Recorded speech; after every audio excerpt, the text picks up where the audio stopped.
देखो ये मल्टीप्लिकेशन पे बेस्ड, जैसे कि आपने कल देखा था मल्टीप्लाई हम कैसे करते हैं, उस पे बेस्ड ये क्वेश्चन है। ठीक है, अब इसको हमें सॉल्व करना, और आपको बोला है कि find the value of x such that इस मैट्रिक्स मल्टीप्लिकेशन का रिजल्ट क्या होना चाहिए, 0 होना चाहिए या फिर नल मैट्रिक्स होना चाहिए। अब हम इसमें क्या करेंगे, कुछ मल्टीप्लिकेशन और एडिशन की प्रॉपर्टीज हैं जो हमने कल डिस्कस नहीं की थी। प्रॉपर्टीज, पहले मैं एडिशन की प्रॉपर्टीज बता देता हूं। अब एडिशन में देखो सबसे पहले तो है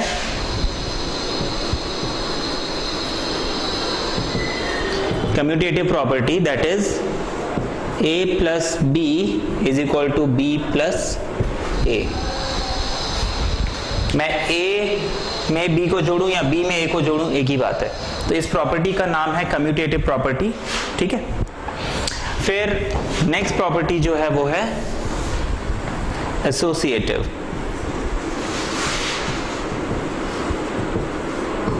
एसोसिएटिव प्रॉपर्टी बेसिकली कहता है a प्लस बी प्लस सी, ए और बी को मैंने पहले जोड़ा, ए बी सी तीनों क्या है, मैट्रिक्स हैं, या फिर मैंने ए प्लस बी सी को पहले जोड़ा फिर ए को ऐड किया, बात एक ही है, हमें रिजल्ट हमेशा सेम मिलेगा। ये तो हो गई एडिशन की कुछ बेसिक प्रॉपर्टीज। ठीक है, और भी प्रॉपर्टीज है बट हम वो सारी यूज कर रहे हैं जो ज्यादा हमारे यूज में होंगी। फिर मल्टीप्लिकेशन की प्रॉपर्टीज,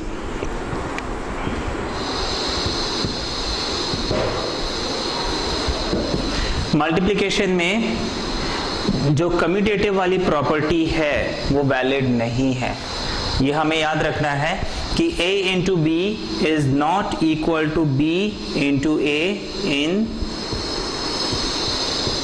जनरल। ठीक है, हम a इंटू बी करें या b इंटू ए करें, जरूरी नहीं है वो सेम मिले। कभी कभी ऐसा भी हो सकता है कि a इंटू बी आप कर पाओ और b इंटू ए आप निकाल ही ना पाओ, क्योंकि मल्टीप्लाई करने के लिए हमने क्या रूल देखा था, इसका जो सेकेंड नंबर है ऑर्डर में और इसका जो फर्स्ट नंबर है ऑर्डर में वो मैच करने चाहिए, है ना। अगर उल्टा हम करेंगे, अगर वो मैच नहीं कर रहे हैं तो मल्टीप्लाई ही नहीं कर पाएंगे। फिर तो मल्टीप्लिकेशन इज नॉट कम्यूटेटिव।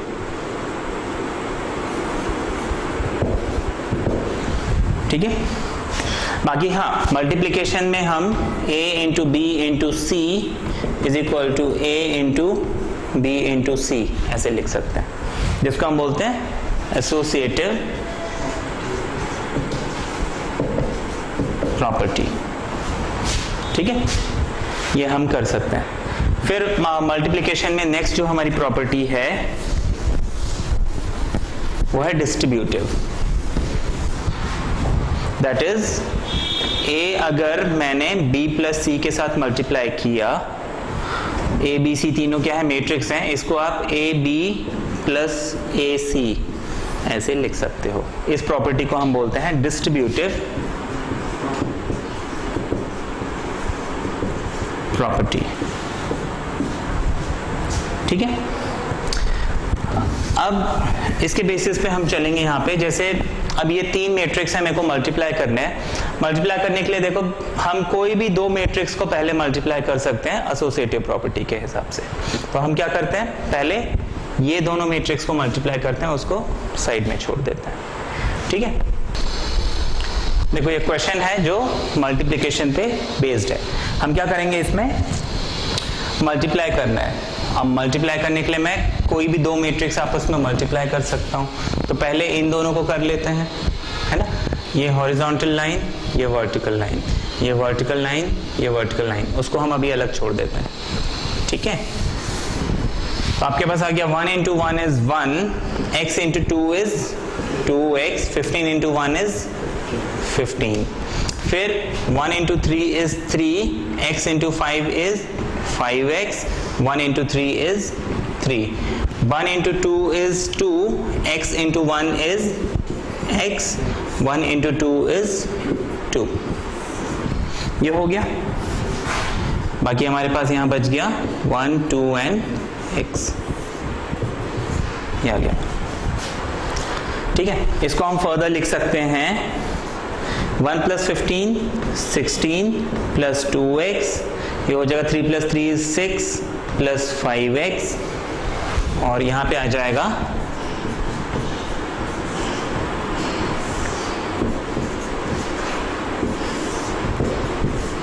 ये आ गया। ठीक है, इतना क्लियर है? ये बोर्ड में भी आ चुका है ये क्वेश्चन। अब इसको हम आगे करते हैं।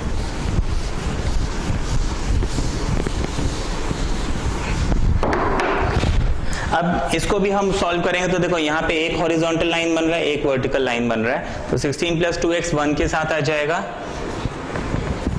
6 + 5x 2 के साथ आ जाएगा, तो ये हो जाएगा 2 × 6 = 12 और 2 × 5 फिर x को 4 के साथ 4x और x², इसके इक्वल होना चाहिए 0। ठीक है, इन सब के बीच में प्लस होगा, प्लस हमने नहीं लगाया था, है ना, क्योंकि देखो ये इसके साथ प्लस, ये इसके साथ प्लस, ये इसके साथ प्लस कर लिया। अब हम = लिखेंगे 16 और 12 कितना हो जाएगा, फिर 2x 10x और 4x = O है ना, नल मैट्रिक्स, मतलब इसकी वैल्यू कितनी होनी चाहिए, 0, है ना। तो हम 28 + 16x + x² = 0 लिख लेंगे। स्प्लिटिंग द मिडिल टर्म करना है ना। 14 × 2 = 28 एंड 14 + 2 16, तो हम इसको लिख सकते हैं x + 14 x + 2, तो x की वैल्यू कितनी मिल गई, -14 और -2। इजी है, ये भी एक बोर्ड का क्वेश्चन है। देखो क्वेश्चन में क्या बोला है, इफ A, एक मैट्रिक्स A दिया हुआ है 1 -1 0 and 7 और I दिया हुआ है 1 0 0 1। ठीक है, तो आपको K की वैल्यू फाइंड करनी है इस तरीके से कि A² = 8A + KI होना चाहिए। तो बहुत सिंपल है, आप इसके सोल्यूशन में देखो क्या करेंगे।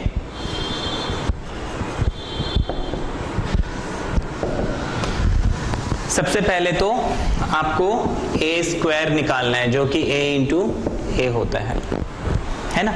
इसको आप लिख लोगे 1 -1 0 7, और यहाँ पे हम लिख लेंगे 1 -1 0 7। हमेशा फर्स्ट मैट्रिक्स में हम क्या करते हैं, हॉरिजॉन्टल लाइन बनाते हैं। सेकंड मैट्रिक्स में हमेशा क्या करते हैं, वर्टिकल लाइन बनाते हैं। अब ये 1 किससे मल्टीप्लाई होगा, इस 1 से, तो 1 1 = 1, प्लस ये 0 किससे मल्टीप्लाई होगा, -1 से, तो हो जाएगा 0।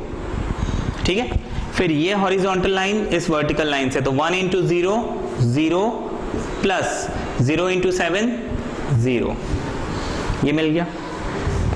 फिर उसके बाद ये लाइन इन दोनों से हो चुका है, इसको हम कट कर देते हैं। सेकेंड लाइन, ये second horizontal line first vertical line के साथ, ये -1 × 1 हो जाएगा -1, प्लस 7 × -1 हो जाएगा -7। उसके बाद ये और ये, -1 × 0 is 0, 7 × 7 is 49, जो कि हमें कितना मिल जाएगा, 1 0 -8 49। ठीक है, इतना समझ में आ गया। इसके बाद हम क्या करेंगे, इसके बाद हमें इसका जो राइट हैंड साइड है, यानी कि 8A + KI, उसकी वैल्यू निकालनी है। इसको रब करें, ये कॉपी कर लिया आपने, हाँ, तो बाद में ये वैल्यू की जरूरत पड़ेगी। अब हम निकालेंगे 8A + KI, ये हो जाएगा 8 टाइम्स A की वैल्यू कितनी है, 1 -1 0 7 plus K times 1 0 0 1।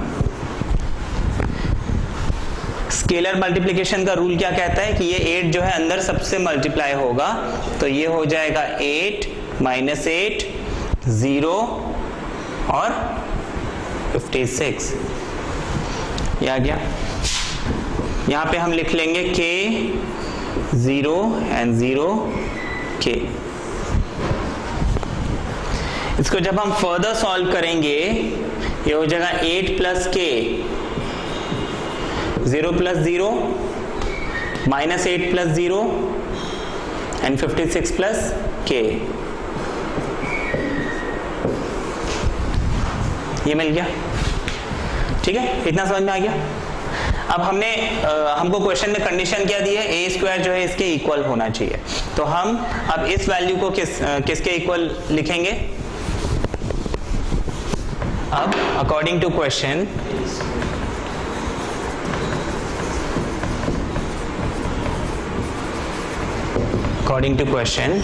a square है 8a प्लस k i।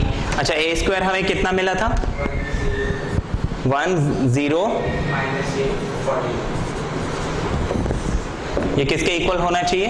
इसके इक्वल होना चाहिए।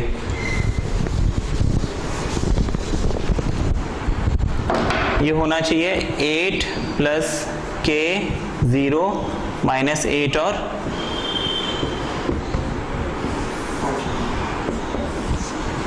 ये मिल गया, है ना।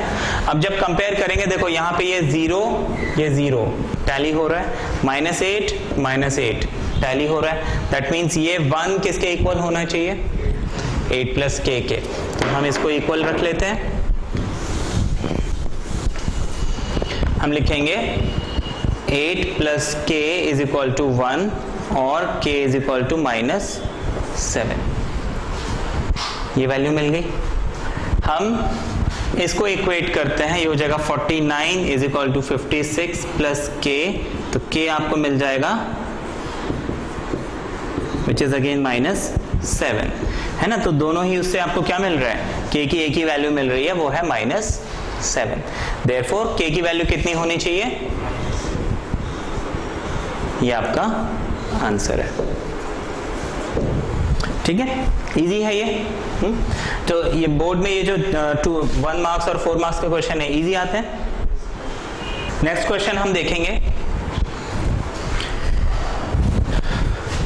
आपको बोला है कि if a is equal to this, prove a power n is equal to this using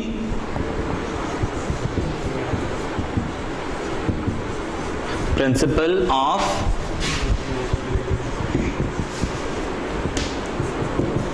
mathematical induction, ठीक है। तो ये PMI का क्वेश्चन देखो, अगर आपको मिलता है हम कैसे करेंगे।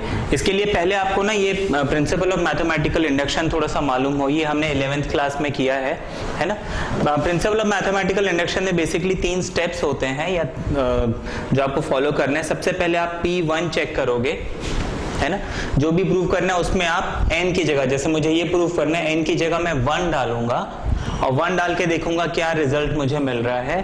फिर अगर रिजल्ट मुझे ट्रू मिलता है तो फिर मैं उसको अज्यूम करूंगा कि ये किसी एक वैल्यू k के लिए ट्रू है, k या फिर m कुछ भी ले सकते हो आप। उसके बाद आपको प्रूव करना है कि ये k+1 यानी उसके नेक्स्ट नंबर के लिए भी ट्रू है। अगर ये हमने प्रूव कर दिया, ये हम क्या करते हैं, चेक करते हैं, फर्स्ट स्टेप। सेकेंड हम अज्यूम करते हैं और ये थर्ड जो है हम प्रूव करते हैं। 3 स्टेप होते हैं प्रिंसिपल ऑफ मैथमेटिकल इंडक्शन में और इस 3 स्टेप के बेसिस पे आपको इसे प्रूव करना है। तो हम यहाँ पे क्या करेंगे, सबसे पहले स्टेप 1। स्टेप 1 में क्या है, P1। स्टेप 1 लिखने की जरूरत नहीं है, वो तो मैं वैसे समझाने के लिए बता रहा हूं। तो P1 में हम क्या करेंगे, ये जो a पावर n है इसको मैं 1 से बदल दूंगा। तो 1 से अगर मैं बदल दूंगा तो यहां पे आ जाएगा 1 प्लस 2 इंटू 1, ये हो जाएगा -4 इंटू 1, ये हो जाएगा 1 और ये हो जाएगा 1 माइनस 2 इंटू 1, जो कि हमें मिल जाएगा 1 प्लस 2 इज 3 -4 1 एंड -1। ये हमें एग्जैक्टली a मिल गया। तो हम लिखेंगे देयरफॉर P1 इज ट्रू। इतना समझ में आ गया? तो ये तो हमारा फर्स्ट स्टेप था प्रिंसिपल ऑफ मैथमेटिकल इंडक्शन का, जिसमें हमने वेरीफाई किया कि क्या ये 1 के लिए ट्रू है। 1 के लिए तो ट्रू निकल गया। नेक्स्ट स्टेप हमारा क्या है? स्टेप 2 हम अज्यूम करेंगे, है ना। स्टेप 2 में हम अज्यूम करेंगे let us suppose Pn be true for n equals to k, that is, है ना। हमने क्या किया? अज्यूम किया कि ये जो है ट्रू है किसके लिए? सम वैल्यू k के लिए। तो हम लिखेंगे यहाँ पे a power k should be equal to 1 plus 2k minus 4k, और यहाँ पे k आ जाएगा 1 माइनस 2k आ जाएगा। इतना क्लियर हो गया? अब मुझे प्रूव क्या करना है? स्टेप 3 में k plus 1।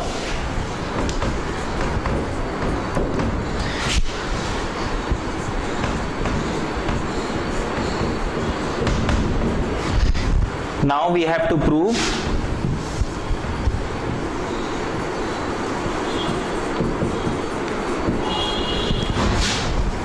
P of k plus 1 कितना होना चाहिए? 1 प्लस 2 ब्रैकेट में k प्लस 1, फिर माइनस 4 k प्लस 1, यहाँ पे आना चाहिए k प्लस 1, और यहाँ पे आना चाहिए 1 माइनस, ये मिलना चाहिए। ठीक है। अच्छा, अब इसको हम कैसे प्रूव करेंगे? देखो, ये ऊपर से रब करें।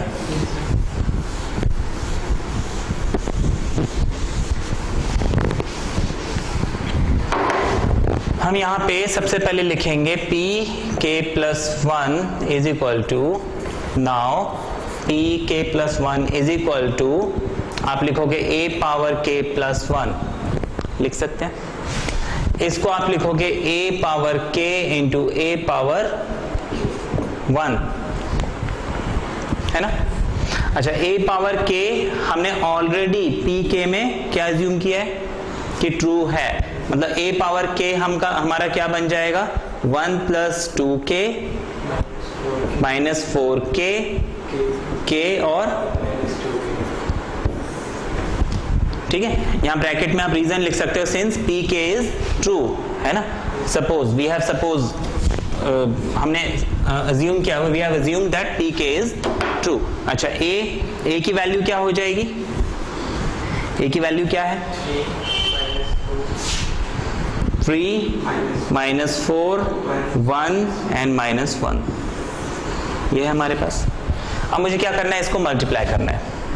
अच्छा, मैं इसको एज इट इज रहने देता हूं ताकि मैं चेक कर सकूं मेरा आंसर आ रहा है कि नहीं आ रहा है। ठीक है, तो अगेन मल्टीप्लाई में हम क्या करेंगे? Horizontal line, vertical line.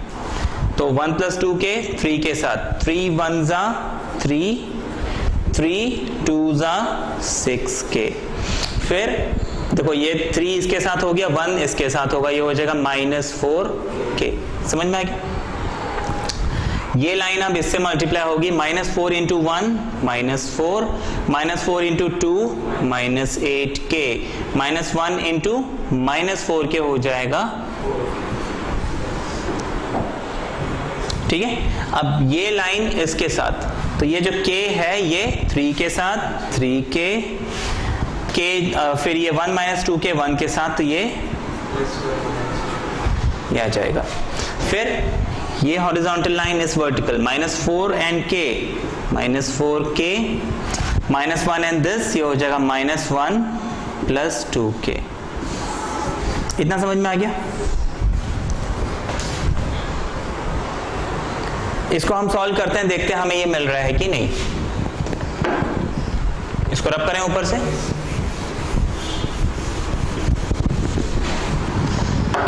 इसको हम सॉल्व करेंगे, ये हो जाएगा 3 प्लस 2k, ये हो जाएगा k प्लस 1, यहाँ पे आ जाएगा हमारे पास माइनस 4k, और यहाँ पे आ जाएगा माइनस 2k माइनस 1, ये आ गया। लेकिन मुझे प्रूव क्या करना था? मुझे ये प्रूव करना था। अब देखो मैं क्या करूंगा, जो मुझे प्रूव करना है उसको मैं लिखे रहूंगा और उससे टैली करते जाऊंगा मुझे क्या क्या मिल चुका है। जैसे k+1 मुझे मिल चुका है, मुझे ये चीज चाहिए जो मुझे नहीं मिली, ये चीज चाहिए नहीं मिली, ये चीज चाहिए नहीं मिली, वो अच्छा हम लेके आते हैं। अच्छा ये तो हो गया। यहाँ पे मुझे क्या चाहिए, 3+1 + 2k चाहिए, लेकिन मुझे मिला 3 + 2k, है ना। मुझे यहाँ पे 1 चाहिए, सबसे पहली चीज नंबर में क्या चाहिए, 1, तो मैं इस 3 को लिख लेता हूँ 1 + 2 लिख सकता हूँ, है ना। मैंने इसी से जज किया और इस 2k को एज इट इज रहने दूंगा, ये तो ऑलरेडी मिल चुका है। यहाँ पे मुझे -4 देखो कॉमन में है, तो यहाँ तो -4 कॉमन ले लीजिए, ये मिल गया, ये चीज तो एज इट इज मिल गई। चलो एक काम और हो गया। अब यहाँ पे मुझे क्या चाहिए था, 1 - लेकिन यहाँ पे 1 तो है नहीं, तो क्या करेंगे हम, +1 तो है नहीं इधर, लेकिन मुझे यहाँ +1 चाहिए, क्या करें, ऐड और subtract. Very good.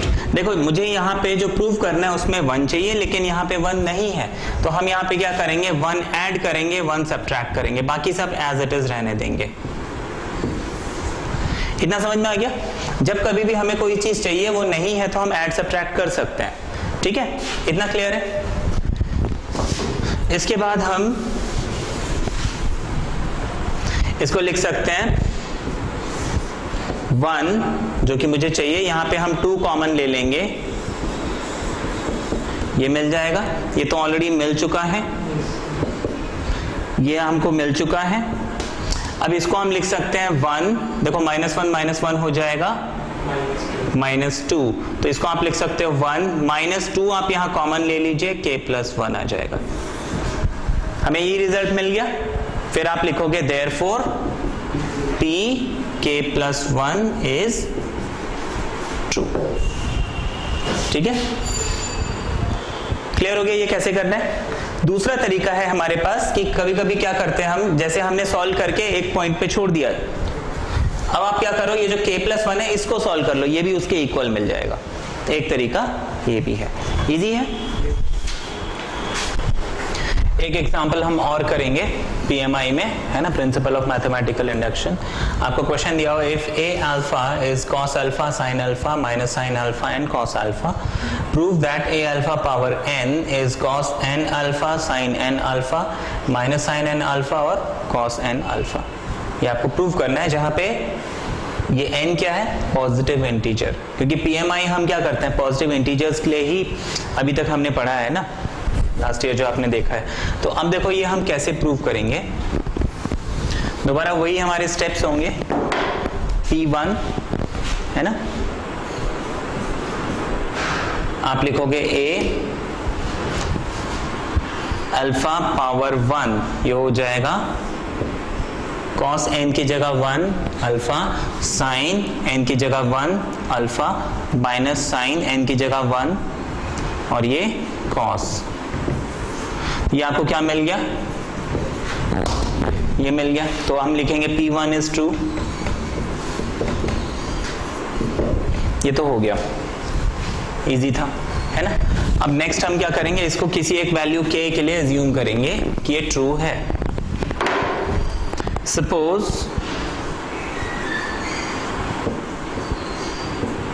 is true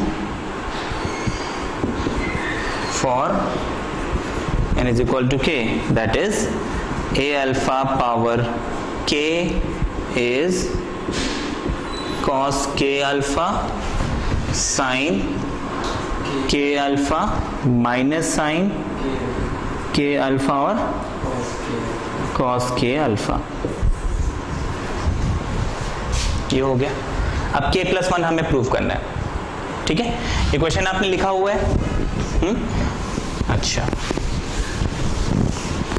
अब देखिए हमें क्या करना है, p k+1 क्या होना चाहिए, a अल्फा की पावर k+1। अच्छा मुझे प्रूव क्या करना है, should be equal to cos of k+1 alpha sine of k+1 alpha minus sine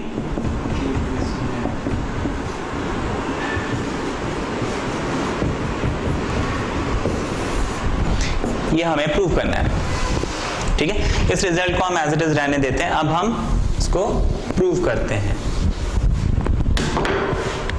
ये प्रूव करना है, आप लिखोगे नाउ, ये वाला स्टेप हमने बस लिखा है हमारे रेफरेंस के लिए। आपको यहां से लिखना है pk+1 इज इक्वल टू, आप लिखोगे a अल्फा पावर k+1। इसको हम स्प्लिट कर लेंगे, ये हो जाएगा a alpha power k into a।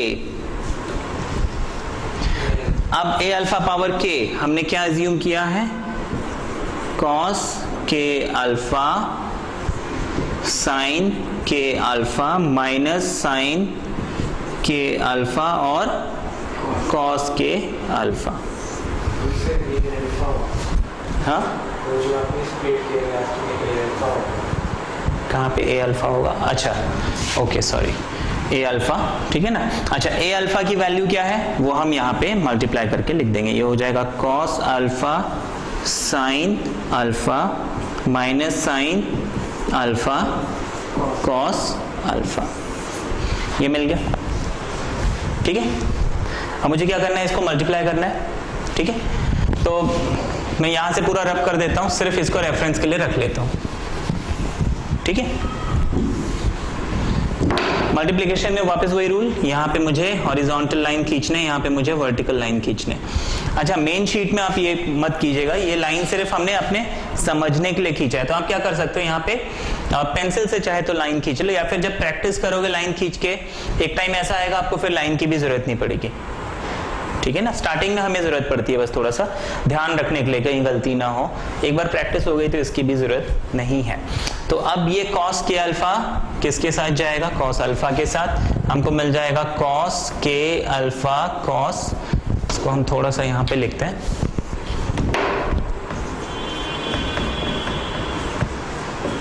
ये मिल गया है ना। ये इसके साथ मल्टीप्लाई हो गया, प्लस आ जाएगा बीच में, और ये किसके साथ मल्टीप्लाई होगा, इसके साथ, साइन के अल्फा और माइनस साइन अल्फा, साइन के अल्फा और माइनस साइन, इसको भी रब कर देते हैं ना, ये फिर बाद में देखेंगे, माइनस साइन अल्फा, ये मिल गया। अच्छा, अब ये फर्स्ट लाइन दूसरी लाइन से मल्टीप्लाई होगी, उसको आप यहां लिखोगे कॉस और साइन, ये हो जाएगा कॉस के अल्फा साइन अल्फा, फिर है आपका साइन के अल्फा और कॉस अल्फा प्लस साइन के अल्फा और कॉस अल्फा, ये हो गया। ये फर्स्ट लाइन हो गया। अब सेकेंड लाइन, ये सेकेंड लाइन मल्टीप्लाई होगा फर्स्ट लाइन से, तो साइन गोज विद कॉस, ये हो जाएगा माइनस साइन के अल्फा कॉस अल्फा और कॉस के अल्फा माइनस प्लस कॉस के अल्फा किसके साथ, माइनस साइन अल्फा, ठीक है।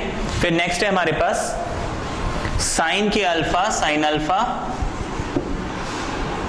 ठीक है ना, ये इसके साथ माइनस साइन के अल्फा साइन अल्फा, और हो जाएगा कॉस प्लस कॉस के अल्फा और कॉस अल्फा, ठीक है। हमने मल्टीप्लाई कर लिया, इसको भी अब रब कर देते हैं। यहां तक कोई डाउट है, इसमें कोई कंफ्यूजन? अब ये मैट्रिक्स है, ठीक है।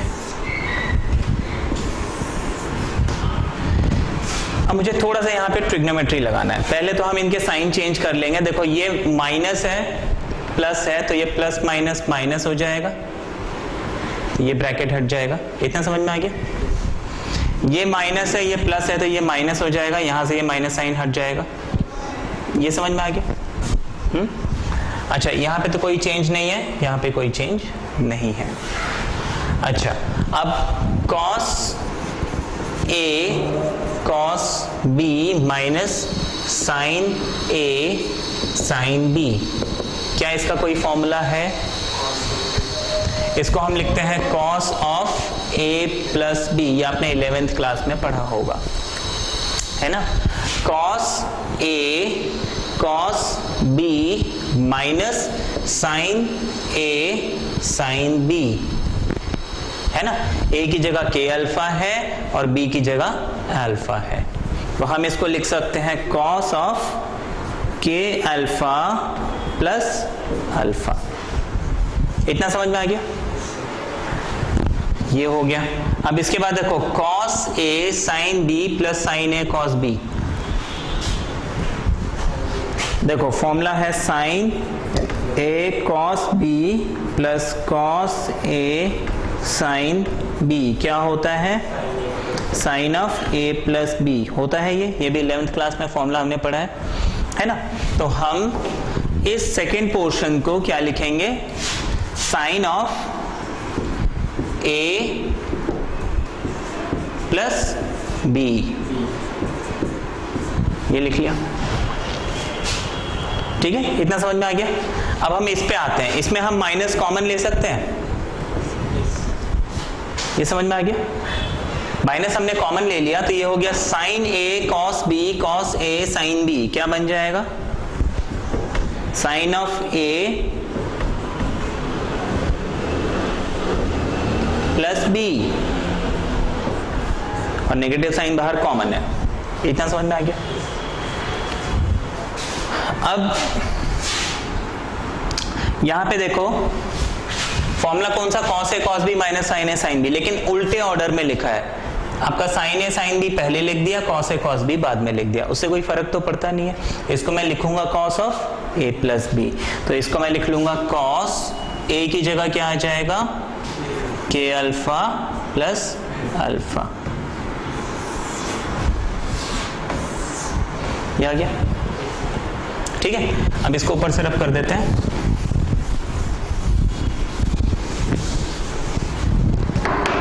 यहां पे हम क्या करते हैं? अल्फा कॉमन ले लेते हैं, ये हो जाएगा कॉस के प्लस 1 अल्फा। यहां पे हम अल्फा कॉमन ले लेंगे, ये हो जाएगा साइन ऑफ के प्लस 1 अल्फा, है ना। के प्लस 1 लिखो, 1 प्लस के लिखो, एक ही बात है ना। ऐसे यहां पे हम लिख लेंगे माइनस साइन, अल्फा कॉमन ले लेंगे, हो जाएगा के प्लस 1 अल्फा। और यहां पे भी हम अगर अल्फा कॉमन ले लेंगे, ये हो जाएगा कॉस ऑफ के प्लस 1 अल्फा। यही प्रूव करना था, हो गया प्रूव। तो हम लिखेंगे देयरफॉर पी के प्लस 1 इज ट्रू। ठीक है, ये था पीएमआई। नेक्स्ट हम देखेंगे ट्रांसपोज।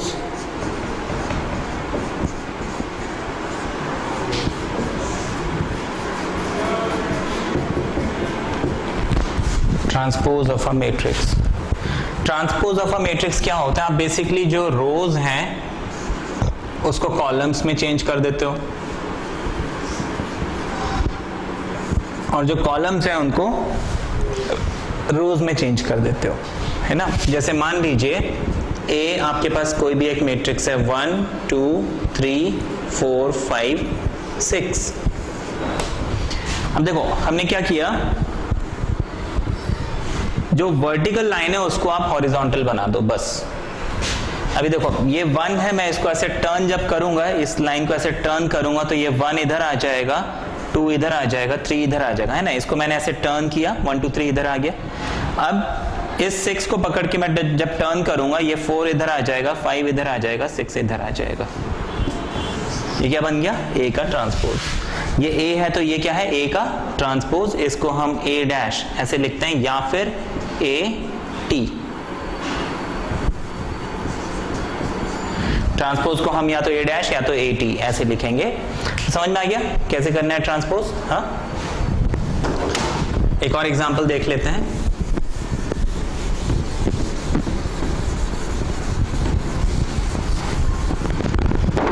मान लीजिए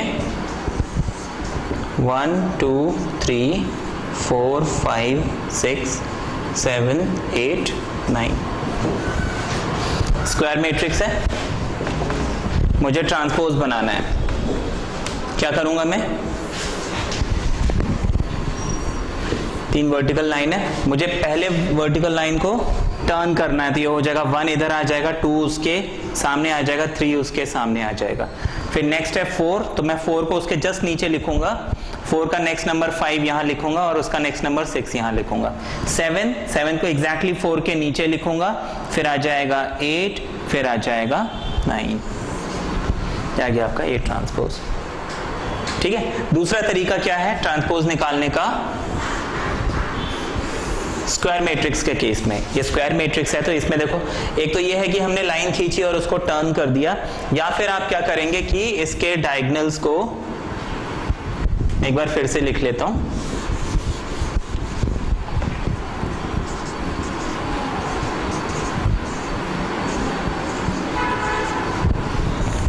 डायगोनल को हमने कट किया, उस डायगोनल को आप एज इट इज लिख दीजिए। ठीक है, अब डायगोनल के ऊपर और नीचे ये 2 नंबर है, इसको आप इंटरचेंज कर दो। 4 की जगह 2 आ गया, 2 की जगह 4 आ गया। नेक्स्ट नंबर क्या है? 3 और 7, तो 7 की जगह 3 लिख दीजिए, 3 की जगह 7 लिख दीजिए। नेक्स्ट नंबर क्या है हमारे पास पेयर? 6 और 8, 6 की जगह 8 लिख दो, 8 की जगह 6 लिख दो। ये हमारा ट्रांसपोज बन गया। जो मेथड आपको ज्यादा इजी लगता है आप उस मेथड से कर सकते हैं। ठीक है, इजी है ट्रांसपोज निकालना। अब इसमें क्वेश्चंस भी बहुत बेसिक से आएंगे, जैसे जो 1 मार्क या 4 मार्क्स के जो क्वेश्चन होते हैं कंपैरेटिवली इजी होते हैं।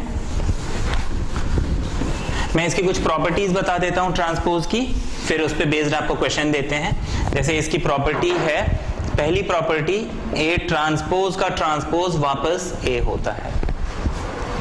जैसे मान लीजिए मैंने ए लिखा 1 2 3, तो ए ट्रांसपोज क्या हो जाएगा? 1 2 3। मैं इस ट्रांसपोज का वापस ट्रांसपोज निकालूंगा तो ये वापस मुझे ओरिजिनल मैट्रिक्स मिल जाएगा। ठीक है ना, ये पहली प्रॉपर्टी है कि ए के ट्रांसपोज का ट्रांसपोज वापस ए होता है। नेक्स्ट प्रॉपर्टी है ए प्लस बी, 2 मैट्रिक्स हैं, उसका मुझे ट्रांसपोज निकालना है, तो मैं इसको A transpose plus B transpose अलग अलग लिख सकता हूं। मतलब मैं ऐड करने के बाद ट्रांसपोज निकालूं या ट्रांसपोज निकाल के ऐड करूं, मुझे एक ही रिजल्ट मिलेगा।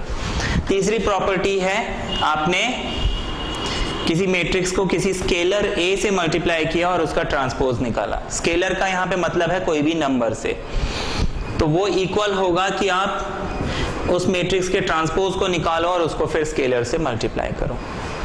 ठीक है, नेक्स्ट प्रॉपर्टी है जिसको हम, अगर ए बी मान लीजिए डिफाइंड है, if A into B is defined, तो ए बी का जो ट्रांसपोज है वो हो जाएगा B transpose multiplied by A transpose. ठीक है, ये बहुत इंपॉर्टेंट प्रॉपर्टी है, इसी का एक्सटेंशन है। अगर ए बी सी 3 मैट्रिक्स है, इनको हम मल्टीप्लाई कर सकते हैं, तो इन तीनों का जो ट्रांसपोज हो जाएगा वो हो जाएगा, इन्हीं मैट्रिक्स को आप रिवर्स ऑर्डर में, मतलब सी सबसे पहले आ जाएगा सी ट्रांसपोज, फिर आ जाएगा बी ट्रांसपोज, फिर आ जाएगा ए ट्रांसपोज। ठीक है, इसको हम बोलते हैं रिवर्सल लॉ। ठीक है, रिवर्स ऑर्डर में आपको उसको सिर्फ लिखना है। ये प्रॉपर्टीज ऑफ ट्रांसपोज है, इजी है ये। ट्रांसपोज के ऊपर ये क्वेश्चन है, ये भी बोर्ड्स में आ चुका है, तो इस टाइप के क्वेश्चन बोर्ड में मिलते हैं कई बार बोर्ड एग्जाम्स में। आपको ये क्वेश्चन दिया हुआ है, if A is equal to this matrix, B is equal to this matrix, then verify that A B transpose is equal to B transpose A transpose. हम इसके लिए क्या करेंगे, सबसे पहले आप A B निकालोगे।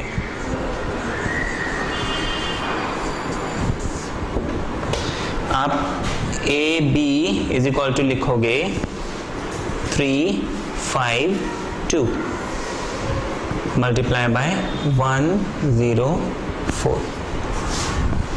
ठीक है, इसको जब हम मल्टीप्लाई करेंगे क्या हो जाएगा, यहाँ पे वर्ड, यहाँ पे सारे क्या होने चाहिए हॉरिजॉन्टल, यहाँ पे सारे क्या होने चाहिए वर्टिकल। 3 1 जा 3, फिर आगे बस इतना ही होगा। अच्छा, फिर नेक्स्ट 3 0 जा 0, फिर 3 4 जा 12 हो गया। अच्छा, फिर 5 1 जा 5, 5 0 जा 0, 5 4 जा 20, 2 1 जा 2, 2 0 जा 0, 2 4 जा 8। ये आपको ए बी मिल गया। तो फिर हमारे पास ए बी डैश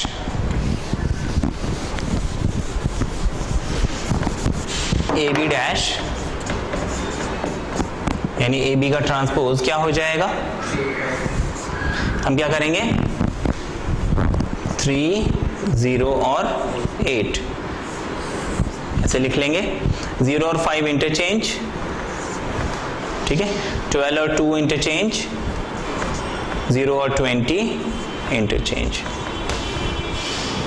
ये हो गया हमारा ए बी डैश। अब हम क्या करते हैं, बी डैश ए डैश निकालते हैं।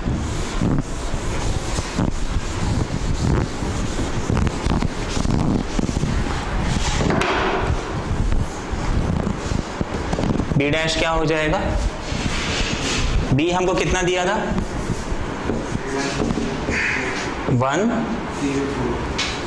104, तो बी डैश यानी बी ट्रांसपोज हो जाएगा 104, कॉलम बन जाएगा। अच्छा ए आपको कितना दिया था 352 दिया था, तो ए डैश ए ट्रांसपोज क्या हो जाएगा 352 ऐसे हो जाएगा। अब मुझे निकालना क्या है, B dash A dash, B transpose A transpose, तो हम इसको लिख लेंगे 104 multiply by 352, horizontal line vertical line, ठीक है।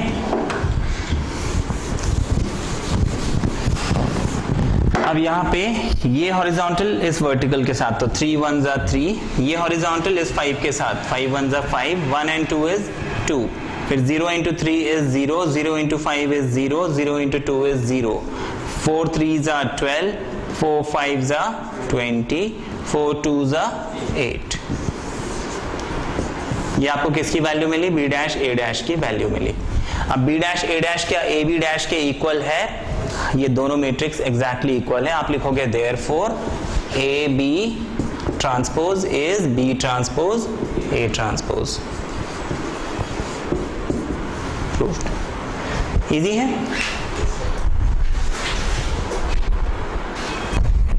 नेक्स्ट हम देखते हैं symmetric and skew symmetric.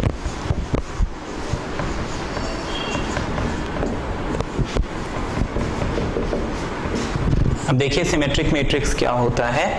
Symmetric matrix basically अगर कोई भी मैट्रिक्स इस कंडीशन को सेटिस्फाई करता है, यानी उस मैट्रिक्स का ट्रांसपोज वापस उसी के इक्वल है, तो हम उसको बोलेंगे सिमेट्रिक। सिमेट्रिक मैट्रिक्स में जो उसका ith jth एलिमेंट है is equal to jth ith element, aij is equal to abi, ठीक है। तो सिमेट्रिक मैट्रिक्स में बेसिकली होता है क्या, ये एक स्क्वायर मैट्रिक्स होता है, ठीक है ना, जिसके डायगोनल के एलिमेंट कुछ भी हो सकते हैं। डायगोनल में आप कुछ भी लिख दीजिए, बाकी जो ऊपर नीचे होगा ना, यहाँ पे जैसे यहाँ पे अगर मान लीजिए -2 है या -10 है तो यहाँ पे भी -10 होगा, यहाँ पे अगर 6 है तो यहाँ पे भी 6 होगा, यहाँ पे 3 है तो यहाँ पे भी 3 होगा, है ना। ये इसकी पहचान है। इसके डायगोनल में, मतलब सिमेट्रिक मैट्रिक्स के डायगोनल में कुछ भी हो, इसके जो ऐसे एलिमेंट्स हैं ये हमेशा मैच करेंगे, हमेशा मैच करेंगे, ठीक है। तो ith jth jth ith, ith jth jth ith, ये सिमेट्रिक है, क्योंकि अगर मैं इसका ट्रांसपोज निकालता हूं, निकालने का तरीका क्या है, ये तो एज इट इज रहेगा, सिर्फ ये दोनों जगह चेंज करेंगे, कोई फर्क पड़ा, ये दोनों ने जगह चेंज किया, ये दोनों ने जगह चेंज किया, आपको वापस क्या मिल गया, वही मैट्रिक्स मिल गया, है ना। तो उसका हमने ट्रांसपोज निकाला तो भी हमें ओरिजिनल मैट्रिक्स मिल गया, तो ऐसे मैट्रिक्स को हम क्या बोलते हैं, सिमेट्रिक मैट्रिक्स। सिमेट्रिक मैट्रिक्स के अलावा हमारे पास एक और मैट्रिक्स है जिसको हम बोलते हैं skew symmetric. Skew symmetric matrix हम तब बोलेंगे जब A ट्रांसपोज आपको -A मिले, ठीक है। स्क्यू सिमेट्रिक मैट्रिक्स में जो रूल है वो ये कि उसका जो ith jth एलिमेंट है वो होता है -A jth ith element. Skew symmetric matrix की एक और पहचान है, इसके डायगोनल के जो एलिमेंट्स है सारे 0 मिलेंगे। स्क्यू सिमेट्रिक मैट्रिक्स है तो जरूरी है कि उसके डायगोनल के एलिमेंट 0 होने चाहिए, ठीक है, अदरवाइज वो स्क्यू सिमेट्रिक नहीं हो सकता। तो जैसे ये एक मैट्रिक्स है 0, ये भी स्क्वायर मैट्रिक्स होता है। सिमेट्रिक और स्क्यू सिमेट्रिक मैट्रिक्स जो है ये स्क्वायर मैट्रिक्स होते हैं, ठीक है। अगर मुझे यहाँ पे 2 मिला तो यहाँ -2, यहाँ पे 6 मिला तो -6, यहाँ पे 10 है तो -10। जरूरी नहीं है यहाँ पे, अगर यहाँ -10 है तो यहाँ पे 10 होगा, एंड सो ऑन, ऐसे चलेगा, मतलब ऑपोजिट अपोजिट होंगे। अगर ये A है, A ट्रांसपोज मैं निकालता हूं, क्या मिलेगा? 0, डायगोनल तो एज इट इज रहेगा 0 0 0, 2 की जगह -2 आ जाएगा और -2 की जगह 2 आ जाएगा, -6 की जगह 6 आ जाएगा और 6 की जगह -6 आ जाएगा, 10 की जगह -10 और -10 की जगह ये मिल गया। ये A ट्रांसपोज है। इस A ट्रांसपोज में अगर मैं माइनस साइन कॉमन लेता हूं, ठीक है ना, यहां पे अगर मैंने माइनस साइन कॉमन लिया तो 0 तो एज इट इज रहेगा, 2 जो है -2 बनेगा, 6 जो है -6 बनेगा, ऐसी है ना। मैंने इस लाइन में माइनस कॉमन लिया, फिर इसमें माइनस कॉमन लिया तो ये -2 जो है 2 बन जाएगा, 0 एज इट इज रहेगा, -10 जो है 10 बन जाएगा, यहाँ कॉमन लिया ये 6 हो जाएगा, -10 हो जाएगा और ये 0 ही रहेगा। मैंने माइनस कॉमन लिया तो मुझे ओरिजिनल मैट्रिक्स मिल गया, है ना। तो ये बेसिकली क्या है, जो A ट्रांसपोज है वो आपको क्या मिल रहा है? -A मिल रहा है ना। हमने A का जब ट्रांसपोज निकाला और उसमें माइनस कॉमन लिया तो हमें A बन गया, तो A ट्रांसपोज इज -A। ऐसे मैट्रिक्स को हम स्क्यू सिमेट्रिक मैट्रिक्स बोलेंगे। स्क्यू सिमेट्रिक मैट्रिक्स का डायगोनल हमेशा क्या होगा? 0। ठीक है, इजी है ये। सिमेट्रिक और स्क्यू सिमेट्रिक तो आपने देखा। अब इनमें कुछ प्रॉपर्टीज हैं जो आपको याद रखनी है, जैसे if A is any matrix then A plus A transpose is always symmetric। A plus A dash, A plus A transpose आपको हमेशा symmetric matrix मिलेगा, and A minus A transpose is always skew symmetric. ठीक है, ये rule है। और यहाँ पे एक और चीज, कई बार ना आपको एग्जाम में इस प्रॉपर्टी पे बेस्ड एक क्वेश्चन आता है, मैं वो क्वेश्चन आपको बताता हूँ। क्वेश्चन पहले मैं आपको रूल बताता हूँ क्या होता है। आपको रैंडमली कोई भी एक मैट्रिक्स दे देंगे, आपको बोलेंगे एक मैट्रिक्स है A व्हाटएवर, कुछ उसमें वैल्यूज दे देंगे, आपको आगे बोलेंगे express as sum of symmetric and skew symmetric matrix. इस टाइप का क्वेश्चन आता है, ठीक है ना। ये बोर्ड्स में कई बार आता है, तो मैं आपको बता दूं, ऐसे में आप क्या करोगे, सबसे पहले तो आप यहां पे लिखोगे let P is equal to half A plus A dash. मतलब A प्लस A डैश हमें मालूम है सिमेट्रिक होगा, तो उसका हाफ भी सिमेट्रिक होगा, उसका 1/4 भी सिमेट्रिक होगा, है ना। तो हम हाफ ही लेंगे, ठीक है ना, हाफ ही लेना है। तो आपको क्या करना है, A plus A dash half, this is what, symmetric. और आप एक मैट्रिक्स Q निकालोगे जो कि हो जाएगा half A minus A transpose, ये हमेशा स्क्यू सिमेट्रिक होगा, ठीक है। तो अब आप इस A को लिखना चाहते हो, मुझे इस A को लिखना है, तो मैं क्या लिखूंगा, A is equal to P plus Q, ऐसे लिख सकता हूं, जहां पे P क्या है, एक सिमेट्रिक मैट्रिक्स है, और Q क्या है, एक स्क्यू सिमेट्रिक मैट्रिक्स है। इसको अगर हम सॉल्व करें तो देखो आपको क्या मिलेगा, P is what, half A plus A dash, Q is what, half A minus A dash. इसको हम सॉल्व करेंगे, हो जाएगा half A plus half A dash तो हो जाएगा हाफ ए माइनस हाफ ए डैश, है ना। ये दोनों तो नल मैट्रिक्स हो जाएंगे, है ना, क्योंकि ये प्लस माइनस नल हो जाएगा, जीरो हो जाएगा। हमारे पास क्या बचा, हाफ ए, हाफ प्लस हाफ होता है 1, तो आपको बेसिकली क्या बचेगा, ए बचेगा, जो कि हमारा ओरिजिनल मैट्रिक्स है ना।